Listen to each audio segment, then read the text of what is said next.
Good morning dear students, welcome back to your class. मैं C रौनक अग्रवाल और हम यहाँ पे पढ़ेंगे फाइनेंशियल मैनेजमेंट, जो कि बिजनेस स्टडीज़ का एक चैप्टर है, चैप्टर नंबर 9। और बिजनेस स्टडीज़ 12th कॉमर्स वाले बच्चों के लिए रेलिवेंट है, सीबीएसई वाले बच्चे और इसके अलावा अदर जो भी बोर्ड हैं जो जिनके बिजनेस स्टडीज़ में फाइनेंशियल मैनेजमेंट नाम का चैप्टर है, उसके लिए ये वीडियो रेलिवेंट बनेगा। सो बने रहेंगे मेरे साथ। लास्ट क्लास में हम पढ़े थे पार्ट 11 में। पार्ट 11 में हमने पढ़ा था factors affecting decision of capital structure. Part 11 में हमने ये पार्ट देखा था। अभी आज अपन पढ़ने वाले हैं factors affecting requirement of fix capital. ठीक है, factors affecting requirement of fix capital मेरे ख्याल से अभी आपको नज़र आ रहा होगा। तो as you all know, fix capital मतलब जो कंपनी में लॉन्ग टर्म के लिए इन्वेस्ट होता है उसको बोलते हैं फिक्स कैपिटल। लॉन्ग टर्म के लिए नहीं, लॉन्ग टर्म के लिए। ठीक है, तो लॉन्ग टर्म मतलब बहुत ज़्यादा समय के लिए जो कंपनी में जो कैपिटल इन्वेस्ट होता है उसको बोलते हैं फिक्स्ड कैपिटल। ठीक है ना। तो इसमें जैसे कि आप स्क्रीन पे इमेज देख पा रहे हैं, फिक्स कैपिटल मतलब मशीनरी में जो पैसा अपन इन्वेस्ट करते हैं, लैंड एंड बिल्डिंग में भी जो इन्वेस्ट करते हैं, वो सारा पैसा या फिर फाइनेंस कॉन्स्टिट्यूट करता है आपका फिक्स्ड कैपिटल। ठीक है, क्लियर है। एंड फिक्स कैपिटल के अलावा वर्किंग कैपिटल होता है कंपनी में, as you all know. Working capital मतलब जो डे टू डे ऑपरेशन में आपके कंपनी में हेल्प करता है, कंपनी को रन करने के लिए हेल्प करता है, वर्किंग कैपिटल, वो वर्किंग कैपिटल माना जाता है। वर्किंग कैपिटल के एग्जांपल होते हैं cash, debtors, cash at bank, है ना, bills receivable, raw material, inventory, ये सारे वर्किंग कैपिटल माने जाते हैं। एंड फिक्स कैपिटल में बेसिकली ये आपका कवर करता है जो लॉन्ग टर्म पीरियड के लिए आपकी कंपनी में इन्वेस्टेड रहते हैं, जैसे कि प्लांट एंड मशीनरी। आप भी जानते हैं कि प्लांट एंड मशीनरी जो होता है वो डे टू डे आप चेंज नहीं कर सकते, है ना। अब आप एक बार प्लांट एंड मशीनरी में कंपनी ने इन्वेस्ट किया तो ऐसा तो नहीं है ना कि अभी नेक्स्ट 1 ईयर में या 2 ईयर में चेंज कर देंगे प्लांट एंड मशीनरी को, अनलेस एंड अनटिल कोई इमरजेंसी ना आ जाए। तो प्लांट एंड मशीनरी में अगर कंपनी ने इन्वेस्ट किया हुआ है तो वो लॉन्ग रन में काम आता है। लॉन्ग रन मतलब लॉन्ग टर्म के लिए रहता है, अराउंड 10 to 15 ईयर्स, 20 ईयर्स भी कई बार चलता है, अनलेस टेक्नोलॉजी में कोई चेंज ना आ जाए। ठीक है, इसके अलावा लैंड एंड बिल्डिंग आप यहाँ पे देख रहे हैं, लैंड भी है और बिल्डिंग भी है। इसमें भी जो इन्वेस्टमेंट होता है वो ह्यूज होता है और वो लॉन्ग टर्म के लिए कंपनी में इन्वेस्टेड रहता है। ठीक है, तो ये सारे जो एक्सपेंस होते हैं वो फिक्स कैपिटल में इन्वेस्टमेंट माने जाते हैं। इसके अलावा एक्सपेंडिचर ऑन एडवर्टाइजिंग भी लिखा हुआ है आपके बुक में। एक्सपेंडिचर ऑन एडवर्टाइजिंग, जैसे कि कुछ एडवर्टाइजमेंट लॉन्ग टर्म में चलते रहते हैं। पार्ले जी, जी माने जीनियस, पार्ले जी, जी माने जीनियस, पार्ले जी, जी माने जीनियस। वो एडवर्टाइजमेंट कितने साल से वही चलता आ रहा है। तो कई बार ऐसा होता है कंपनी एडवर्टाइजमेंट में भी एक बार में काफ़ी खर्चा कर देते हैं और वो लॉन्ग टर्म में 5 साल 10 साल तक आप देखते हैं कि वो चलता रहता है।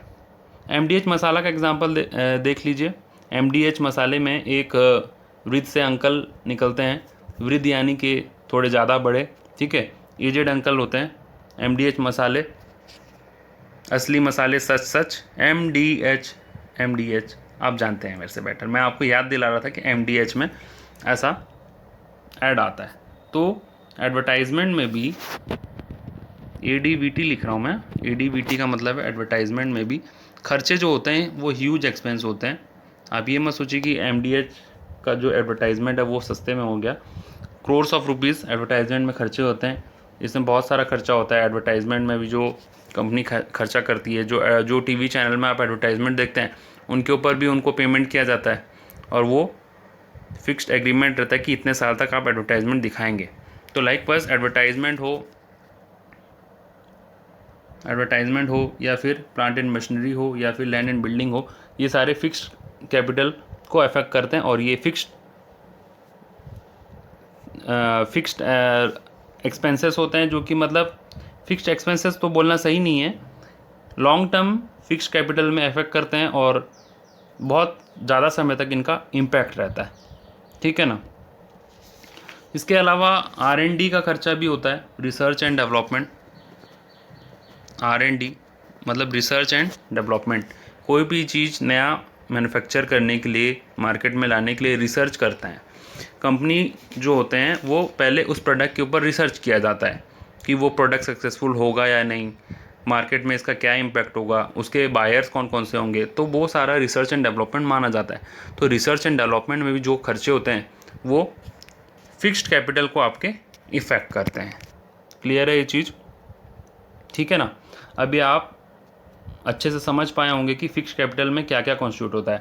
पहला है आपका जो यहाँ पे इमेज दिख रहा है वो देख लीजिए आप, मशीनरी। दूसरा है लैंड एंड बिल्डिंग। तीसरा एडवर्टाइजमेंट और रिसर्च एंड डेवलपमेंट मान लीजिए। ठीक है ना। तो अब अपन को ये देखना है कि ये जो खर्चे हो रहे हैं ये आपके कैपिटल को किस टाइप से अफेक्ट करेंगे, ये खर्चे आपके कैपिटल को किस टाइप से अफेक्ट करेंगे, कौन सा खर्चा कितना अफेक्ट करेगा आपके कैपिटल को, क्या क्या पॉइंट्स हैं जो कि डिसाइड करते हैं कि आपके कंपनी में फिक्स कैपिटल कितना लगेगा। ठीक है, कंपनी में फिक्स कैपिटल कितना लगेगा, इसके पीछे ये सारे पॉइंट्स हैं। ठीक है, एक बार फिर से बोल रहा हूँ, कंपनी में फिक्स कैपिटल कितना लगेगा, कम लगेगा, ज़्यादा लगेगा, थोड़ा लगेगा, बहुत लगेगा, उसके पीछे ये सारे पॉइंट्स होते हैं। क्लियर है ये चीज़? एक बात है आपको मुझे आपको बताना है। आप बोलेंगे क्या सर, क्या बता रहे हैं, कोई सीक्रेट बता रहे हैं क्या? हाँ, ये राज का तो बात है। राज का बात ऐसा है कि जस्ट ए मोमेंट, ये थोड़ा सा मैं इसको सेटिंग कर लूँ।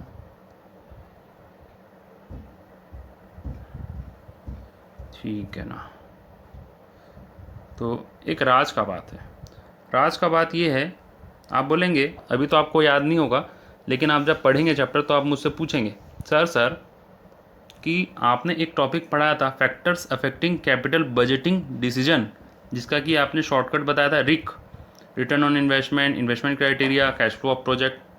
फिर ये क्या चीज़ है, ये क्या चीज़ है ना? आप बिल्कुल पूछेंगे मेरे से कि ये जो टॉपिक पढ़ाया था ये क्या है और ये क्या है। दोनों तो फिक्स कैपिटल है, यहाँ पे भी कैपिटल बजटिंग, और आप ही ने बताया था कि कैपिटल बजटिंग डिसीजन जो होता है उसको फिक्स कैपिटल डिसीजन भी बोला जाता है। मैं इन दोनों का डिफरेंस बता देता हूँ आपको, ताकि आपको एग्ज़ाम के वक्त कन्फ्यूज़न ना हो। मैं पहले से ही आपके लिए रिसर्च कर दिया हूँ कि आपको एग्ज़ाम के वक्त ये दोनों टॉपिक में कन्फ्यूज़न हो सकता है, सिमिलर लग सकता है। तो इन दोनों के बीच में क्या डिफरेंस है वो मैं आपको बता देता हूँ, और आप भी अभी से ध्यान में रखेंगे ताकि उस वक्त आपको दिक्कत ना हो। तो ये बात बताना है मुझे कि ये दो टॉपिक डिफरेंट हैं। बात तो इन दोनों में फिक्स कैपिटल की ही हो रही है। इस टॉपिक में भी फिक्स कैपिटल का ही बात चल रहा है और इस पे भी फिक्स कैपिटल का ही बात चल रहा है। But the point of difference is this, ये टॉपिक अलग है और ये टॉपिक अलग है। आप पूछेंगे क्यों अलग है?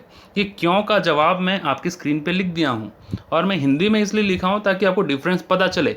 कई बार ऐसा होता है, अभी कई मेरे बैच में स्टूडेंट मुझसे पूछते हैं कि सर ये दोनों टॉपिक सेम है क्या, बट वो डिफरेंस को समझ नहीं पाते हैं। इसीलिए क्लियर मैंने हिंदी में लिखा है। देखो, ये जो टॉपिक है factors affecting requirement of fix capital, मतलब कंपनी में फिक्स कैपिटल कितना लगेगा, या ज़्यादा लगेगा या कम लगेगा, उनके पीछे किन किन पॉइंट्स रेस्पॉन्सिबल हैं। मतलब कंपनी में फिक्स कैपिटल जो है वो कितना लगेगा, ज़्यादा लगेगा, कम लगेगा, उसके पीछे कौन कौन से पॉइंट छुपे हुए हैं, वो ये पॉइंट हैं। ठीक है, जिसको कि अभी आज अपन वीडियो में कवर करेंगे। क्लियर है? ये पॉइंट है, ये टॉपिक है, कंपनी में जो फिक्स कैपिटल है वो ज़्यादा लगेगा या कम लगेगा, 1 करोड़ लगेगा, 2 करोड़ लगेगा, या फिर 10 लाख में काम बन जाएगा। वो टॉपिक, वो जो डिस्कशन है वो इस टॉपिक का डिस्कशन है। लेकिन अगर टॉपिक का डिस्कशन ये होगा इन्वेस्टमेंट करते वक्त किन बातों का ध्यान रखना चाहिए, कंपनी जब लॉन्ग टर्म इन्वेस्टमेंट करे तो उसको किन बातों का ध्यान रखना चाहिए, वो ये टॉपिक बताता है। Factors affecting capital budgeting decision, जिसके कि 3 पॉइंट है, return on investment, second is investment criteria, third is cash flow of a project. तो ये 3 जो बात है वो हमको ये बताते हैं कि इन्वेस्टमेंट करते वक्त किन बातों का ध्यान रखना चाहिए, प्रोजेक्ट से पैसे आएंगे या नहीं आएंगे, प्रोजेक्ट में इन्वेस्टमेंट कितना लगेगा, और प्रोजेक्ट से पैसे किस टाइप से आएंगे, प्रोजेक्ट से रिटर्न कितना आएगा, प्रोजेक्ट से कैश फ्लो कितना आएगा, वो सारा बताता है ये टॉपिक, जिसके कि ओनली 3 पॉइंट्स हैं। बट ये टॉपिक हमको क्या बताता है, ये टॉपिक हमको बताता है कि कंपनी में कैपिटल कितना लगेगा, 1 करोड़ लगेगा, 2 करोड़ लगेगा, 20 करोड़ लगेगा, या फिर 5 लाख या 10 लाख में काम हो जाएगा। तो there is a difference between this two. और क्वेश्चन भी आएगा तो आपको डिस्टिंग्विश करना होगा। क्वेश्चन को पढ़ के आपको पहले ये समझना होगा कि क्वेश्चन पूछ क्या रहा है। अगर क्वेश्चन पूछेगा कि कैपिटल कितना लगेगा वो बताइए, तो आपको लिखना है ये वाला आंसर। और अगर क्वेश्चन पूछता है आपसे कि ये सारे पॉइंट बताइए जो कि इन्वेस्टमेंट करने से पहले हमको सोचना चाहिए प्रोजेक्ट में, तो उसमें आप ये टॉपिक को लिखेंगे। क्लियर है ये चीज़? अगर आपको क्लियरली समझ में नहीं आया तो इसको आप वीडियो को रिवाइंड कर लीजिए एक बार, फिर से आपको समझ में आ जाएगा, मेरा गारंटी है। इसके बावजूद भी समझ में नहीं आएगा तो डिस्क्रिप्शन में मेरा व्हाट्सएप नंबर दिया है, आप उस पर मुझसे पूछ सकते हैं। ठीक है। नाउ अब मैं ये टॉपिक अपन पहले पढ़ चुके हैं, इसको आज मैं नहीं पढ़ा रहा हूँ। ठीक है। हाँ, और एक बात, ये जो मैंने हिंदी में लिखा हुआ है आप अपने बुक में या कॉपी में साइड में ज़रूर लिख लीजिए, आपको पढ़ते वक्त ये इससे हेल्प होगा। ये दोनों बातें आप नोट कर लीजिए। ठीक है। नाउ अभी अपन डिस्कस करेंगे ये वाला टॉपिक। तो ये वाला टॉपिक तो अपन पहले से पढ़ चुके हैं, तो इसको मैं डिलीट कर रहा हूँ स्क्रीन से। ठीक है।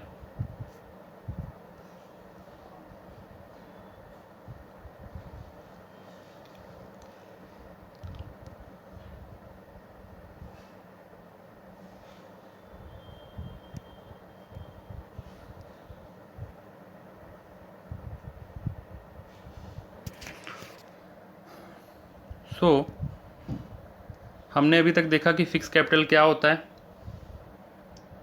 फिक्स कैपिटल क्या होता है अपन वो चीज़ देखे, और फिक्स कैपिटल में खर्चा कितना लगेगा वो अपन अभी सीखने वाले हैं। कितने टाइप के फिक्स कैपिटल होते हैं, आपकी स्क्रीन पे इमेज है, आप उसको देख के बोल सकते हैं बिल्कुल। लैंड एंड बिल्डिंग भी है, प्लांट एंड मशीनरी भी है, और इसके अलावा मैं और 2 चीज़ बताता, एडवर्टीज़मेंट या एडवर्टाइजमेंट जो भी आप बोलिए प्यार से, रिसर्च एंड डेवलपमेंट। ठीक है। तो ये सारे जो होते हैं आपकी कंपनी के लॉन्ग टर्म कैपिटल में, इन लोगों का इम्पोर्टेंस रहता है। ठीक है। और ये अफेक्ट भी करते हैं। तो ये कौन कौन से पॉइंट है, ये याद करने के लिए कि छोटा सा कोड है ना, जो मैं आपको भी बताता हूँ। लेकिन वो कोड से पहले कभी आपने देखा है कि कोई पॉलिटिकल मिनिस्टर है, उसके लिए हम नारा लगाते हैं कई बार। ठीक है। इलेक्शन के वक्त, इलेक्शन कैंपेन के वक्त नारे लगाए जाते हैं। क्या नारा लगाया जाता है भाई? हमारा नेता कैसा हो, डैश, नरेंद्र मोदी जैसा हो। It was just an example. Neither I am promoting any party, political party, ना ही मेरा कोई पॉलिटिकल पार्टी के साथ कोई एंगेजमेंट है। ठीक है। मैं किसी पॉलिटिकल पार्टी को प्रमोट नहीं कर रहा हूँ, but I am just only giving example for sake of your understanding. हमारा नेता कैसा हो, नरेंद्र मोदी जैसा हो। ठीक है। तो उसी तरीके से अभी हम एक नारा लगाएंगे आपको ये टॉपिक याद कराने के लिए, जिसमें कि मैं बोलूँगा सिटी, तो आप बोलेंगे जीएसटी डेंसिटी। अब आप पूछेंगे जीएसटी डेंसिटी क्या है। जो मेरे पुराने स्टूडेंट हैं उनको पता है कि ये कोड वर्ड है, इस पॉइंट्स को याद करने का, 8 पॉइंट्स को याद करने का ये कोड वर्ड है। जो पहली बार आए हैं उनको बता रहा हूँ, जीएसटी डेंसिटी जो है ये देखो, G for growth, S for scale, T for technology, D for diversification, A for availability of leasing, N for nature of business, C for collaboration, T for techniques. ठीक है। तो जीएसटी डेंसिटी ये point है। तो मेरे साथ साथ बोलेंगे सिटी, जीएसटी डेंसिटी आपको बोलना है मन में, या फिर जोर से भी बोल सकते हैं, बिल्कुल बिंदास। पढ़ते वक्त शर्म नहीं करनी चाहिए। अगर आप अभी जोर से बोल लिए तो आपको ये टॉपिक हमेशा के लिए याद रह जाएगा, लाइफ टाइम के लिए। और अगर आप शर्म करेंगे तो शायद आपको याद ना रहे। तो मेरे साथ साथ बोलेंगे city, GST density, city, GST density, city, GST density, G for growth, S for scale of operation, D for technology, D for diversification, A for availability of leasing, N for nature of business, C for collaboration, T for techniques of production। ठीक है। तो ये थे सारे 8 points जो कि factors affecting requirement of fix capital बनते हैं। और इसमें जैसे कि मैं आपको बताया, ये टॉपिक में अपन पढ़ेंगे फिक्स कैपिटल कितना लगेगा, कम लगेगा, ज़्यादा लगेगा, 1 करोड़ लगेगा, 10 करोड़ लगेगा, 5 लाख लगेगा, 10 लाख लगेगा, वही ये सब चीज़ बताता है। ठीक है, तो फिक्स कैपिटल के बारे में तो आप समझ गए कि फिक्स कैपिटल क्या होता है। Now without wasting much of the time मैं सीधे आता हूँ पॉइंट पे। Growth prospect, first one is G for growth prospect. अगर कंपनी का ग्रोथ प्रोस्पेक्ट ज़्यादा है, कंपनी वांट्स टू एक्सपांड, अगर कंपनी एक्सपांड करना चाहता है तो आप ऑब्वियस सा बात है कैपिटल ज़्यादा लगेगा या कम लगेगा, कैपिटल का रिक्वायरमेंट जो होगा वो इंक्रीज़ होगा। एरो ऊपर की तरफ है, मतलब इंक्रीज़ होगा। ठीक है, इसी जगह अगर कंपनी का कोई प्लान नहीं है ग्रोथ का, ठीक है, कंपनी कोई आगे बढ़ना नहीं चाहता है, कंपनी जिस स्केल में काम कर रहा था उसको उसी स्केल में काम करना है, तो उसको कैपिटल का रिक्वायरमेंट लगेगा, नहीं लगेगा। तो growth was the point which tells us if the company wants to grow its operation, if the company wants to expand its operation, in that case the capital requirement will be more। जैसे मैं पहले ही बोला था कि ये सारे points आपको बताएंगे कैपिटल रिक्वायरमेंट ज़्यादा लगेगा या कम लगेगा, तो पहला पॉइंट हमने किया। Second is scale of operation. Scale of operation में आप दो चीज़ रखेंगे याद, large scale, small scale, large scale, small scale, large scale, small scale, large scale, दूसरा है स्मॉल स्केल। तो लार्ज स्केल का मतलब क्या है, अगर कंपनी लार्ज स्केल में काम कर रहा है, ठीक है, बड़े स्केल में, ठीक है, तो कैपिटल क्या ज़्यादा लगेगा या कम लगेगा, capital requirement will be more. And if the company is working in small scale the capital requirement will be minimum and, और इस केस में capital requirement will be maximum. Large scale का मतलब क्या है, जैसे मान लो कंपनी का प्रोडक्शन है एक दिन का 1 करोड़ यूनिट्स, 1 करोड़ बोल रहा हूँ, 1 लाख नहीं बोल रहा हूँ, 1 करोड़ यूनिट्स, एक दिन में 1 करोड़ यूनिट कंपनी मैन्युफैक्चर कर रहा है, तो उस केस में कैपिटल ज़्यादा लगेगा ना। और उसी जगह उसके कंपैरिजन में अगर कंपनी एक दिन में 10,000 यूनिट मैन्युफैक्चर कर रहा है तो कैपिटल कम लगेगा, ऑब्वियस सा बात है। आप बोलेंगे कि कैसे, अब देखो, पहला तो अगर ज़्यादा मैन्युफैक्चर कर रहा है 1 करोड़ यूनिट, तो 1 करोड़ यूनिट के लिए the company will require machinery too, ठीक है, कंपनी को मशीन भी ज़रूरत पड़ेगा जो कि 1 करोड़ यूनिट मैन्युफैक्चर करेगा, तो मशीन ज़रूरत पड़ेगा, तो मशीन का भी तो खर्चा होगा ना, तो ऑटोमेटिकली फिक्स कैपिटल रिक्वायरमेंट बढ़ गया। तो scale of operation is another factor which affects the requirement of fix capital. Clear है। Now the third point is technology. कई बच्चों को समझ में आ गया होगा कॉमन सेंस से कि टेक्नोलॉजी कैसे हेल्प करता है। अगर एडवांस टेक्नोलॉजी लगाए और ओल्ड टेक्नोलॉजी लगाए, दो पॉइंट है, किस पॉइंट में ज़्यादा कैपिटल लगेगा, किस पॉइंट में ज़्यादा कैपिटल लगेगा। ऑब्वियस सा बात है, जब आप एडवांस टेक्नोलॉजी में काम करेंगे तो यहाँ पे कैपिटल रिक्वायरमेंट मैक्सिमम होगा और ओल्ड टेक्नोलॉजी में काम करेंगे तो मिनिमम होगा। ठीक है ना। तो एक काम करें, क्या मिनिमम और मैक्सिमम का एक कॉलम बना दूं यहाँ पे, आपको इजी हो जाएगा याद करने के लिए, बार बार लिखना भी नहीं पड़ेगा। एक काम करते हैं,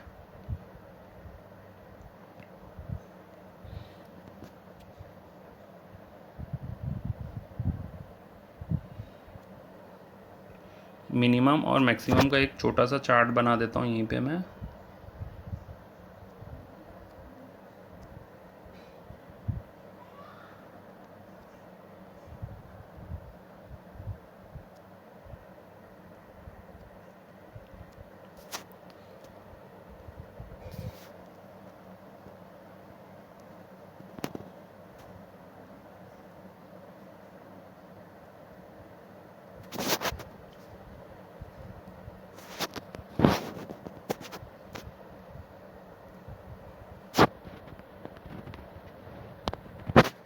ठीक है, तो पहला ग्रोथ प्रोस्पेक्ट, अगर कंपनी को ग्रोथ चाहिए, तो ग्रोथ करेंगे तो मैक्सिमम लगेगा, ठीक है, और अगर ग्रोथ नहीं चाहते, नो ग्रोथ, तो मिनिमम लगेगा कैपिटल, ठीक है। Now the second point, scale of operation. Scale of operation में क्या बोला था मैं, लार्ज और स्मॉल, तो कौन सा में मैक्सिमम कैपिटल लगेगा, किस केस में कैपिटल ज़्यादा लगेगा। अगर लार्ज स्केल में काम करेंगे तो कैपिटल ज़्यादा, और अगर स्मॉल स्केल में काम करेंगे तो कैपिटल का रिक्वायरमेंट मिनिमम, ठीक है। Now the third point is technology. Technology कैसा होगा तो कैपिटल रिक्वायरमेंट ज़्यादा होगा, टेक्नोलॉजी कैसा होगा तो कैपिटल रिक्वायरमेंट ज़्यादा होगा। अगर एडवांस या फिर ऑटोमेटिक टेक्नोलॉजी का होगा मशीन आपका, तो कैपिटल रिक्वायरमेंट ज़्यादा होगा। और अगर पुराना टेक्नोलॉजी में काम करेगा कंपनी, ठीक है, ओल्ड टेक्नोलॉजी में काम करेगा, ओल्ड मशीन में काम करेगा, तो कैपिटल रिक्वायरमेंट कम होगा, ठीक है। समझ में आ रहा है ना, क्लियर है। मिनिमम मैक्सिमम, मिनिमम क्या है, minimum capital, minimum fix capital, और मैक्सिमम फिक्स कैपिटल। तो मैं आपको यही बता रहा हूँ कि पॉइंट्स के हिसाब से किस केस में मिनिमम होगा, किस केस में मैक्सिमम होगा। समझ रहे होंगे मेरे ख्याल से, कोई यहाँ पे कोई मैथमेटिक्स नहीं चल रहा है। आप बोलेंगे हाँ सर सही बात बोले, मैथमेटिक्स हमारे दिमाग में नहीं घुसता, इसीलिए तो कॉमर्स लिए हैं, ठीक है। Now the fourth point is diversification. आप अपना कॉमन सेंस लगा करके बताइए कि किस केस में कैपिटल रिक्वायरमेंट ज़्यादा होगा। डाइवर्सिफिकेशन मतलब ज़्यादा प्रोडक्ट बनाना, ठीक है। डाइवर्सिफिकेशन का मतलब होता है कंपनी पहले एक प्रोडक्ट बनाता था, अभी बहुत सारे प्रोडक्ट बना रहा है, मोर प्रोडक्ट मैन्युफैक्चरिंग कर रहा है। तो आप बताओ सिंगल प्रोडक्ट कंपनी के केस में क्या होगा और मल्टी प्रोडक्ट कंपनी में क्या होगा। If the company is producing single product तो कैपिटल रिक्वायरमेंट कम होगा, और एक से ज़्यादा प्रोडक्ट बना रहा है तो कैपिटल रिक्वायरमेंट ज़्यादा होगा। तो यहाँ पे लिख दूँ मल्टी प्रोडक्ट,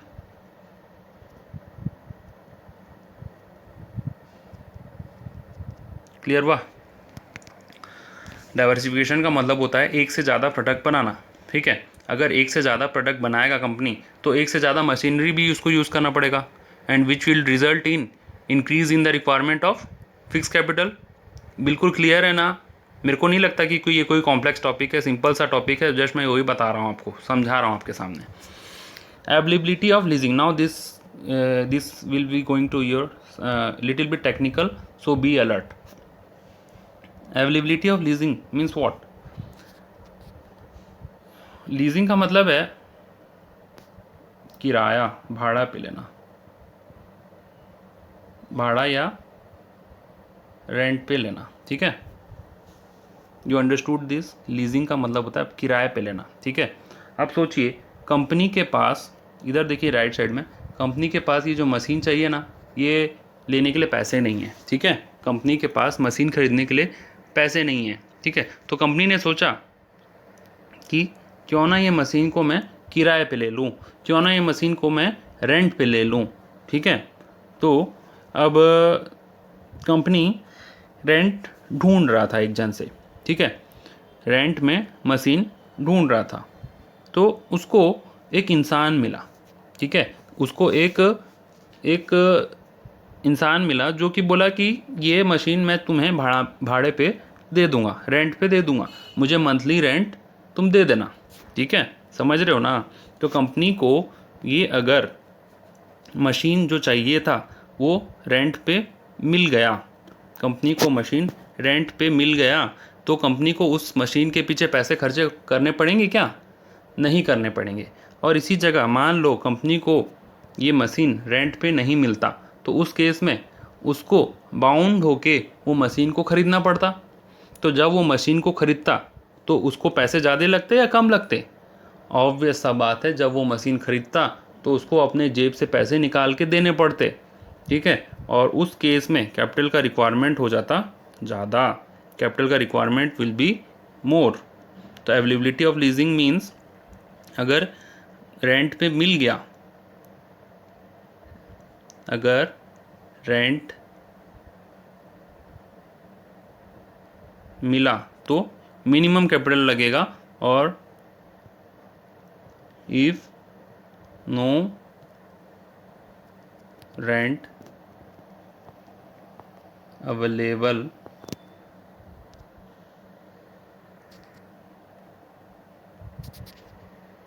तो अगर रेंट पे मिला तो कैपिटल रिक्वायरमेंट कम होगा, और अगर रेंट पे नहीं मिला तो कंपनी को उसमें इन्वेस्ट करना पड़ेगा, मशीन ख़रीदना पड़ेगा, और जिस कारण से कैपिटल का रिक्वायरमेंट ज़्यादा हो जाएगा। क्लियर है? तो ये सारे पॉइंट में आप एक चीज़ कॉमन देखेंगे कि अगर वो फैक्टर अवेलेबल है, जो भी अपन फैक्टर देख रहे हैं, अगर वो फैक्टर अवेलेबल है तो उस कारण से रिक्वायरमेंट होता है कम। और मान लीजिए अगर वो फैक्टर अवेलेबल नहीं है, जैसे मान लीजिए लीजिंग अवेलेबल नहीं है, तो कैपिटल का रिक्वायरमेंट ज़्यादा होता है। ठीक है, उसी टाइप से डाइवर्सिफिकेशन करना है तो कैपिटल रिक्वायरमेंट ज़्यादा है, डाइवर्सिफिकेशन नहीं करना है तो कैपिटल रिक्वायरमेंट कम है। टेक्नोलॉजी ज़्यादा नया लेना है तो कैपिटल रिक्वायरमेंट होगा ज़्यादा, टेक्नोलॉजी नहीं लेना है तो कैपिटल का रिक्वायरमेंट होगा कम। स्केल ऑफ ऑपरेशन, छोटे स्केल में काम करना है तो मिनिमम कैपिटल रिक्वायरमेंट, बड़े स्केल में काम करना है तो मैक्सिमम कैपिटल रिक्वायरमेंट। क्लियर है? ग्रोथ करना है तो मैक्सिमम कैपिटल लगेगा, नहीं करना है तो मिनिमम कैपिटल लगेगा। उसी टाइप से ये 6 point is nature of business.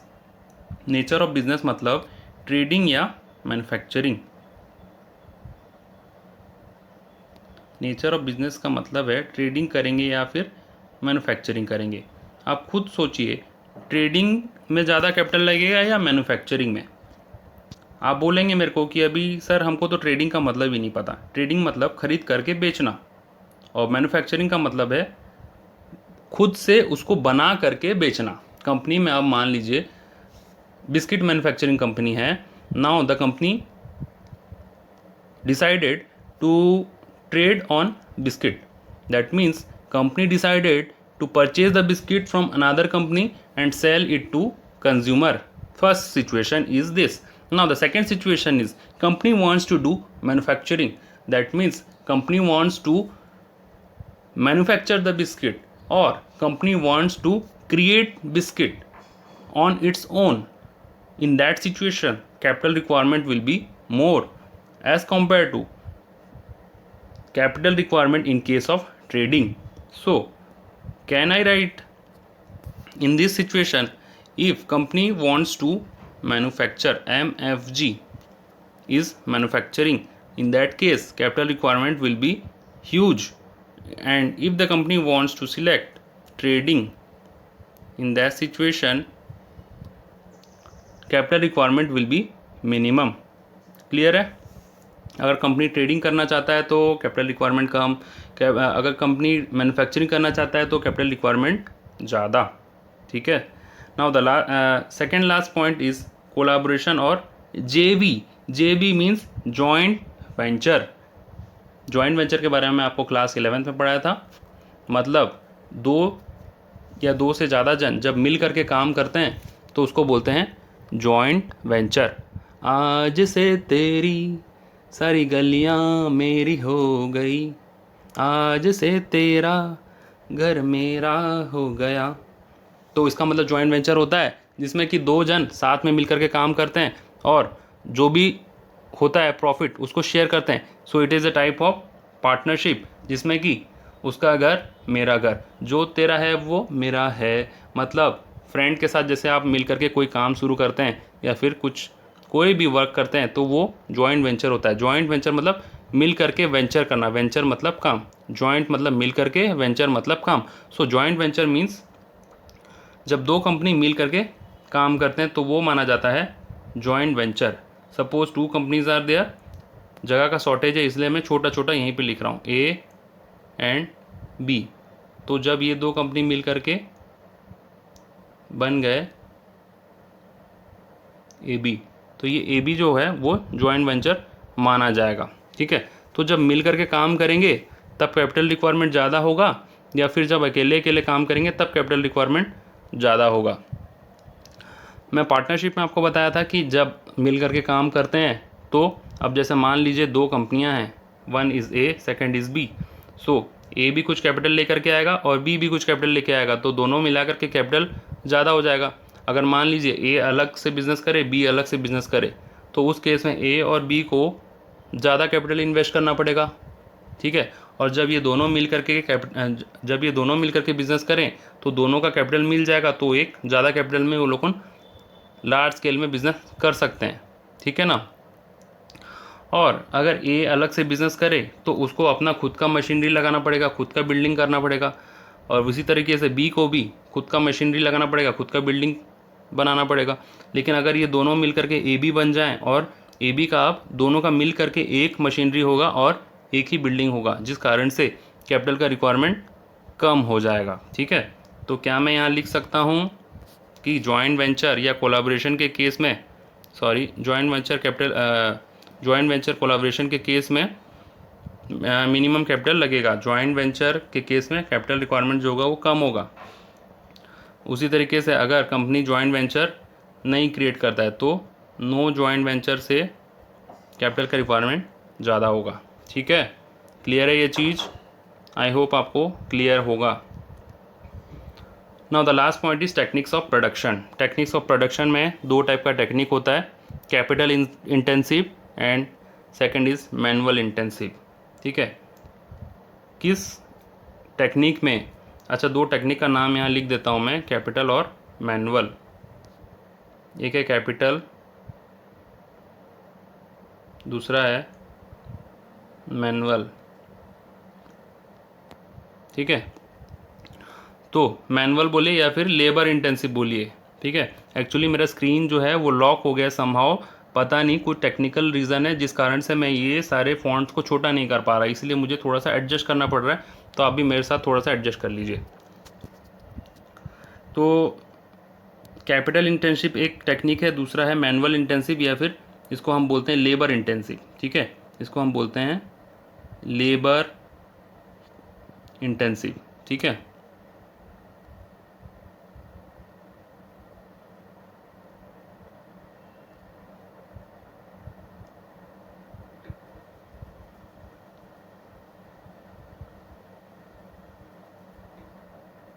मैं पुराने वाले पॉइंट को मिटा दिया, आप चाहेंगे तो फिर से उसको रिवाइंड करके लिख लीजिएगा। तो अब कंपनी क्या कर रहा है,